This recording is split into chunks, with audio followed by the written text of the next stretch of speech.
প্রতিটি জনগণের দাবি তুলে ধরা। আজকে প্রজন্ম বাংলাদেশ হচ্ছে সেই দাবির মালিক। আজকে আমি এই প্রজন্ম বাংলাদেশের পক্ষ থেকে আজকে অনুষ্ঠানের প্রধান অতিথি বাংলাদেশের বর্ষিয়ান রাজনীতিবিদ, যারা আপাতমস্তক রাজনীতির মোড়কে মোড়ানো, সেই যার সাহস বাংলাদেশের মানচিত্রের সমান, যার সাহসিকতায় তিনি বারবার কারা নির্যাতিত হয়েছেন, পুলিশ দ্বারা নির্যাতিত হয়েছেন, আহত হয়েছেন, তাকে হত্যা করার চেষ্টা করেছেন আমাদের বিরোধী দলীয় চিফ হুইপ এবং সাবেক এমপি শ্রদ্ধাভাজন জয়নাল আবদিন ফারুক। আছে আরেকজন, কি কি দুর্নীতি চলছে আমাদের পূর্ববর্তী বক্তারা সেই সব বলে গিয়েছেন। আরো বলবেন আজকে এই সভার মধ্যমণি প্রধান অতিথি জয়নাল আবদিন ফারুক সাহেব। বাকি আমি শুধু বলবো, ঘুম থেকে যখন সকালে উঠি তখন চুলায় আগুন জ্বালাতে যেয়ে দেখি গ্যাস নাই, তখনই তো শুরু হয় এই অবৈধ সরকারের ব্যর্থতা। এই অবৈধ সরকারের ব্যর্থতায় দ্রব্যমূল্যের ঊর্ধ্বগতিতে বাজারে গিয়ে পেঁয়াজের ঝাঁঝে সবার চোখের মানে রক্তক্ষরণ চলে, হৃদয় রক্তক্ষরণ চলছে। আজকে জনগণ ভালো নেই, ভালো নেই এই কারণে আমাদের সার্বভৌমত্ব নিয়ে খেলা চলছে। আমাদের বুকের উপর দিয়ে তারা রেল লাইনে নিয়ে যাবে, আমাদের তারা আবার এটা হাসি মুখে বলে অবৈধ সরকার। এই অবৈধ সরকার আসলে ভারতের সরকার। এই সরকার ভারতের একটি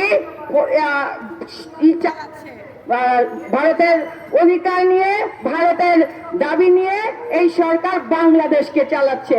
পুলিশ ভাইয়েরা, আপনাদেরও বলে রাখি, আপনারাও ভালো নেই। কিছুক্ষণ আগে 5 জন নারী দুর্নীতির দাবি জানিয়ে মিছিলে নেমেছিল, তাদের আপনারা আঘাত করেছেন।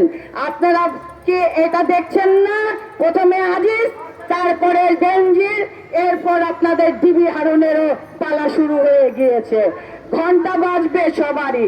তাহলে পুলিশ ভাইরা, আপনারা কেন আপনাদের দেশটাকে এইভাবে ধ্বংস করে দিচ্ছেন? 12টা বাজিয়ে দিচ্ছে এই অবৈধ সরকার শেখ হাসিনা, যারা ভারতের দাবিদারি করে, বলবো না, ভারতের অধিকার, ভারতের দাবি পূরণ করে যারা। সত্যি কথা বলতে গিয়ে আমাদের গুম হতে হয়েছে ইলিয়াস আলী, চৌধুরী আলম সহ অনেক হাজার হাজার মায়ের সন্তানকে। সত্যি কথা বলতে গিয়ে আমাদের সাগর রনি সহ আমাদের 7 জন সাংবাদিককে খুন হতে হয়েছে। সত্যি কথা বলতে গিয়ে আমাদের নিয়ত নারী, শিশু সবাইকে ধর্ষিত হতে হচ্ছে, নয় খুন হতে হচ্ছে। আমরা এই দুর্নীতিবাজ, এই অবৈধ সরকার শেখ হাসিনাকে মানি না। আমরা আজকে একজন বলল ভারতের পণ্য বর্জন করতে। আরে ভারত তো ভারত চলছে বাংলাদেশ, বাংলাদেশের কোটি কোটি তারা নিয়ে যাচ্ছে। কোন খাতে? চিকিৎসা খাতে নিয়ে যাচ্ছে, হোটেলগুলাতে নিয়ে যাচ্ছে, তারা বাণিজ্য খাতে।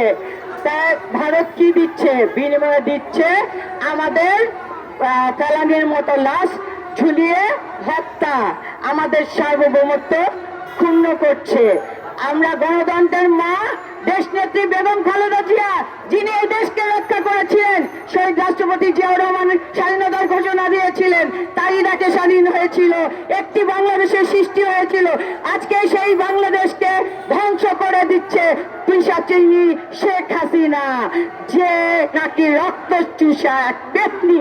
এই কারণে বললাম, সে খালি খুন খুন খুন, গুম গুম গুম, মামলা হামলা দিয়ে মানুষকে নির্যাতন করছে, আর জনগণকে না খাইয়ে, না পুড়ে দগ্ধ করে মারছে, আত্মহত্যা করছে ক্ষুধার জ্বালায় মানুষ।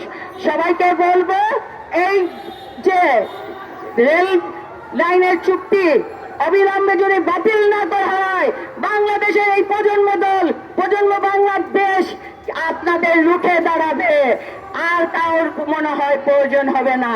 আজকে আপনারা বুঝে নেই, আমরা এখান থেকেই শপথ নিলাম, আমরা এর প্রতিবাদে আমরা রাজপথে থাকবো। সবাই ভালো থাকুন।